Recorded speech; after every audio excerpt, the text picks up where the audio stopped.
the words of Elton Turner, husband of Dr. Carla Turner.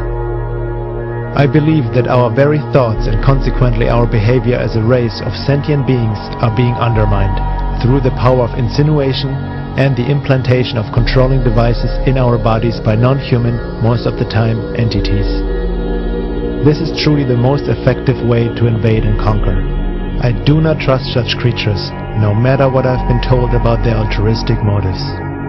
We, as a race, have never been free to discover our own true identity. Every social advance we attempt is thwarted by some maniac who springs up with almost divine grace to lead us into madness. Every major religion has managed to find an excuse in its teachings to destroy non-believing fellow human beings. A part of me shudders every time I hear of yet another killing based on 2,000-year-old hatreds. What law allows us to continue with such atrocities? What influence keeps such hatred and fears alive? Why are we abductees so afraid to ask for help from our own society? We have been invaded, but I do not yet believe that the battle is over. Invasion with sticks, knives or guns is a human reality, not necessarily a universal one. There are very sophisticated mechanisms being used in the invasion of our world. Why should our invaders use pointed sticks against us when they can get us to sharpen sticks and use them against each other? Can there be a more successful military campaign than one in which no shot is fired and in which the conquered populace gladly and openly welcomes their enslavers? We are being programmed mentally and socially to accept our invaders as saviors, not a conquering force. The researcher asked me if I personally knew of harm that has come to anyone at the hands of or because of the aliens. Yes, harm has come. My early youth was damaged severely by the unconscious knowledge that I was being used by some non-human agency. It took me 40 years to recognize that the fears which guided me daily were not of my own making, and that the rebellion I constantly felt was engendered by my contempt for the powerful invisible agents that forced me to do things that I knew were wrong even as I was doing them. For example, I did not want to marry the person who became my first wife, yet I had no control over the decision. Before we were married, we were jointly abducted and subjected to severe programming. The results brought no happiness to either of us. We both starved for love and companionship, even though we tried with all our might to find them. My son was also one of their subjects and is miserable and lost. He's an artistic person with so many unknowable fears that he's paralyzed.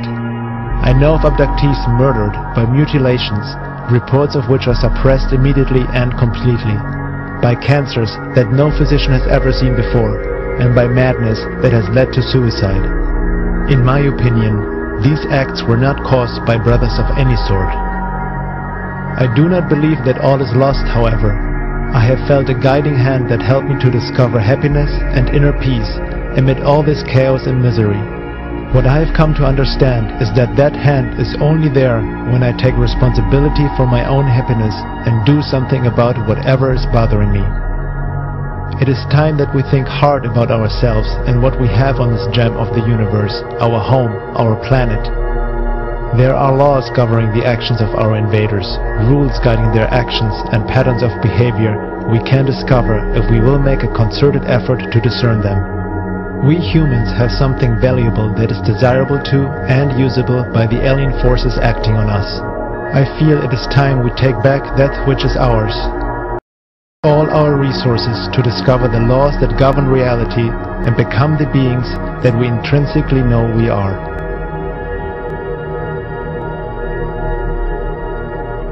We're in a very unstable period of our history. It's bouncing around. That is exactly, in my view, the type of environment in which some monumental mistake will occur, in which the secret will come out in some way. I don't know how. I don't know what the trigger will be. It's going to happen. When, I don't know either. I predict within 10 years. Now, when it happens, there's going to be attempts, you know this, to control the spin. Okay? It's going to happen. And so it's going to be our job, the job of any responsible researcher, and your job, to ensure that that does not happen. We've got to make sure that the actual truth comes out, even if it's horrible. even if it's horrible, especially if it's horrible. There's no other way we're going to be able to deal with the reality until we learn the full import of what is going on. But there may be some extraterrestrial or interdimensional or non-human intelligences that may not be working toward our best interest.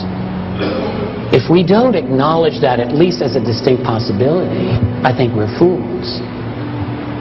We have to, even if their intentions may not be bad. What happens to indigenous culture when they encounter a highly technically proficient society? We know. And maybe in the long run things get better for them. I don't know. You can decide that for yourself.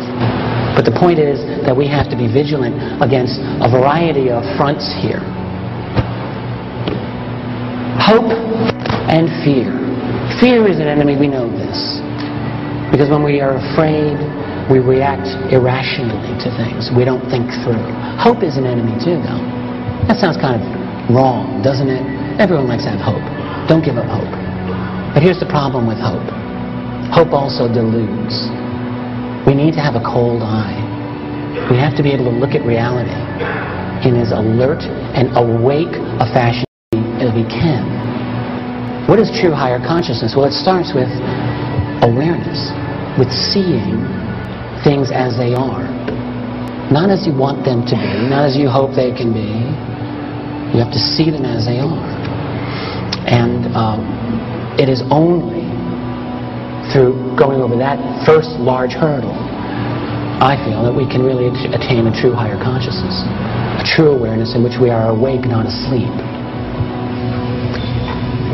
No matter what the truth ultimately proves to be, we have to go for it. I mean, without it, we're like children playing with shadows.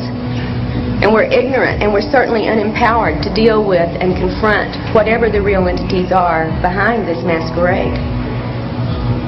To take it all at face value is foolish. To take none of it at face value is ridiculous.